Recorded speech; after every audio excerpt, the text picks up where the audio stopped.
Welcome to the SolidCAM University channel. This video's topic is programming a family of parts using IParts.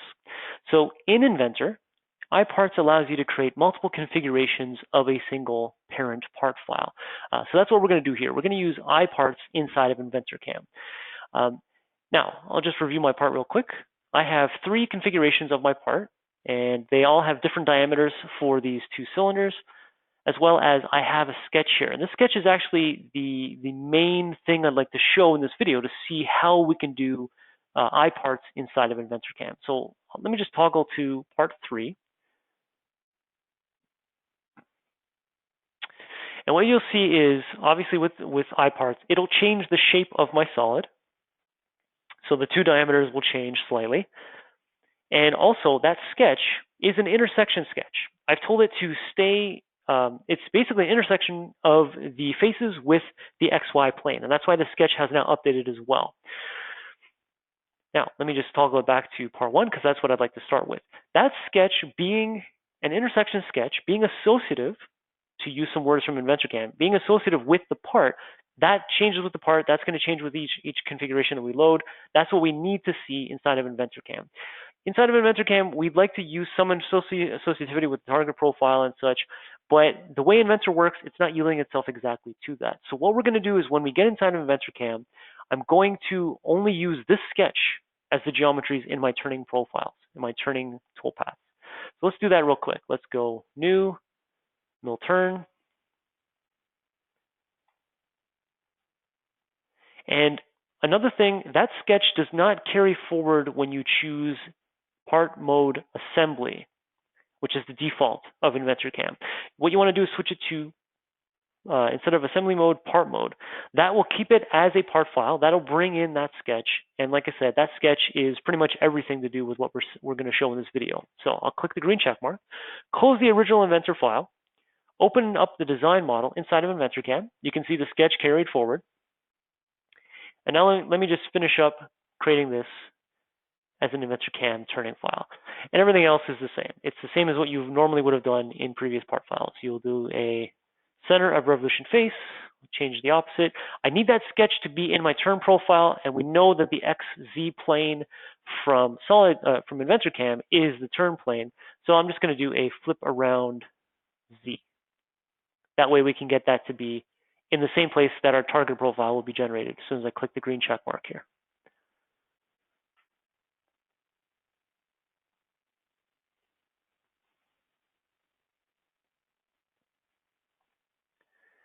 Now, stock is a different thing completely.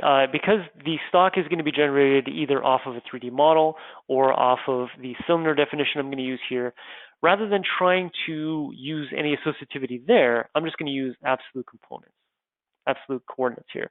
But what I would definitely say is inside of InventorCAM as an assembly, if you bring in your 3D solid, you can actually just do a replace component and then resynchronize when you do these family of parts. Now, let me just change this up real quick. So let's say this family of parts, all 3 components in my IParts are going to use this same size of bar stock. So I'm okay to do that right there. And in terms of target, to start, I'm just going to choose the configuration we're looking at. And since I'm not planning on using it for a turn profile, I'm just going to use the section option, because the section option takes a better look at the solid and actually will generate the target profile each time I change the configurations. So I'm just going to do that now.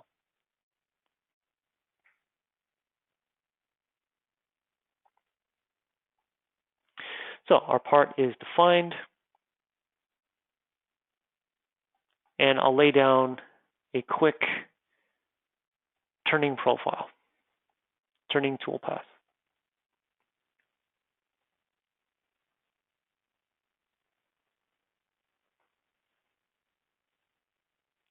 Now, before I do that, I'll go to Model. And again, I mentioned that we're going to use the sketch from the Inventor file as our geometry, which means that the target section, target profile I just generated, I'm not going to want to see that. I'm not going to use it, so I might as well get it out of the way so that when I go to click on the geometry, it's from the sketch.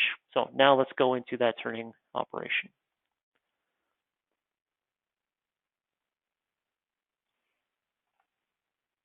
So the sketch I'm about to click on is the one that came from the original Inventor. I'll just grab that to there. Fortunately, my settings are set that the color of the sketch is the same as when it's highlighted. So as you see, once I selected it, then it turned orange. But before that yellow color, that was because of the sketch. Okay, let me just do a quick modify geometry. So just auto extend to the start. Okay, and then my tool, I'll just grab my tool from my global library.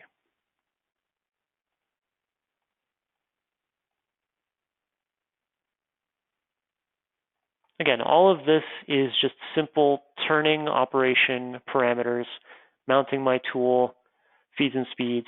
The only thing so far that is unique to the use of the IParts is the fact that from the Inventor model side, I created that sketch and I brought in my IParts. But everything else, all of this is the same. So generate toolpath. That error message just popped up because I didn't add my fixture. So let me just add that real quick.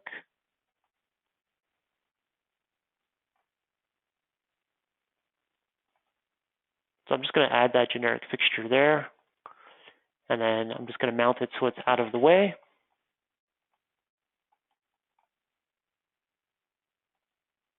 And there we go. We have our turn profile on configuration 1. Now, what I would suggest with what I'm about to do is I'm going to do it all in one part file simply for the purpose of the video. But the better suggestion would be to take this file, do a save as, and in the copy, then toggle it, because you're going to end up generating 3 sets or however many configurations you have sets of G code. You might as well have them as separate CAM part files. So you'll actually just start from here and just do a save as for each component that you're going to generate. I'm just going to do it here just so that we don't keep changing. So let's go to the model manager. I'll right click on the design model, which is the copy of the original. I'll go to open base component. And in the base component, that's where I'll change it to the configuration. So like we saw earlier in the video, I'm just going to double click on that, change it to configuration 3, which has the smaller diameters.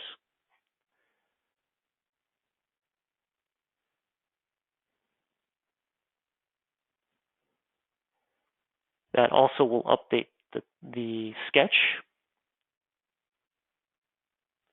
Do a save, because this is a separate part file. So once I save that, it'll come back to InventorCAM. In the top of the screen, we'll just do this local update. So that updates my solid. You can see the sketch was updated as well. Now, if I were to just do a quick check synchronization on this, our target profile is obviously different because the solid is different. What I want to do is I'm just going to show the section once again so we can see that it's off. So we have my sketch from the solid, and then we have our target profile there. Now, that is going to indicate a crash because it thinks that I'm trying to turn a little deeper than the actual target. So we need to update the target. So let's go into the target. And I'm going to do a section once again. I'm going to unselect the solid that's there, reselect that solid. And it's going to resection it. So now the target profile and that sketch, the intersection sketch from the original Inventor file, are on top of each other. They're coincident because they're basically the same now. So that updates my target. I'll just do a quick, before I do that, you can see the little lightning bolt next to our toolpath there. I'm going to synchronize the entire part. So now the toolpath just needs to be recalculated. So I'll just do a synchronize, calculate, and you can see now that the toolpath has updated as well. So this would be useful. This would save you a lot of time if you fully program the original part, the parent part, and then when you do your save as and then open component and change it to the other configuration and come back here, you just got to reselect the target and then recalculate. So you're actually saving some time in terms of tool selection, toolpath creation, even some of the geometries. As long as this part is truly a IParts where it shares a lot of the ID numbers of faces and contours and such, as long as that sketch is what you've selected there, all of that is still associative, internally associative. So all you're really doing is just reselecting the target and recalculating. This will be very helpful if you have a family of parts that are just different by certain parameters. Essentially, the reason you're using IParts in the first place you'll be able to carry that over inside of InventorCAM and program your family of parts. Any questions on this or anything else from SolidCAM, just give us a call at 1-866-975-1115, extension 2. You can send us your parts or your questions via the ticket system at solidcamsupport.com. And stay tuned for the rest of the videos on this YouTube channel. Thanks for watching.